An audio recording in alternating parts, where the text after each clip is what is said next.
President. The brick part is the original part, and then the white wings were added during World War One. The architect of this Massachusetts State House is a man by the name of Charles Bulfinch. He did this building when he was 24 years old. Self-taught. Now it's a public building. If you want to enter, you can't use their main entrance because it's ceremonial. You gotta use this entrance right over here, the General Hooker entrance. That's General Hooker on top of his horse. And you see this lady right here? She looks a little sad, right?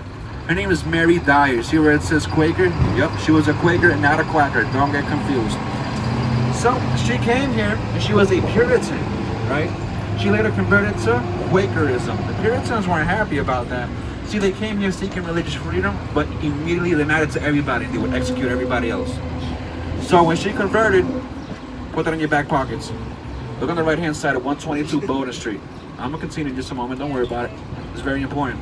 John F. Kennedy used to live in this building, right here on the 3rd floor.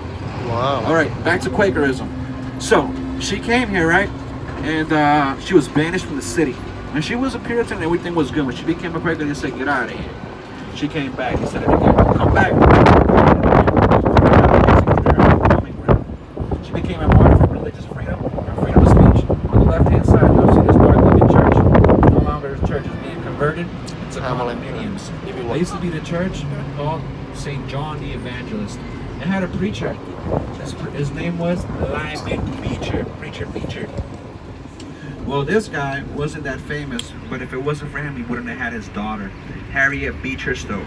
She went on to write Uncle Tom's Cabin, which was the first book to sell 1 million copies after the Bible, and the first book to sell over 1 million copies after the Bible. It depicted the horrors of slavery. On the right-hand side, that brick building over there has no historical value, but in that area right there is where Alexander Graham Bell first made. He invented the telephone, and he made the first call. He spoke to his assistant Watson for over 2 hours. Their conversation went something like this: Watson, hang up. No, you hang up. No, you hang up. Now, come on, bro, hang up. No, you hang up.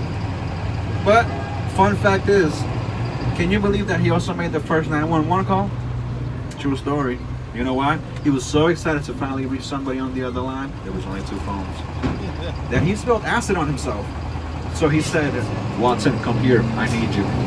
On the left-hand side, y'all see this church, the Old West Church.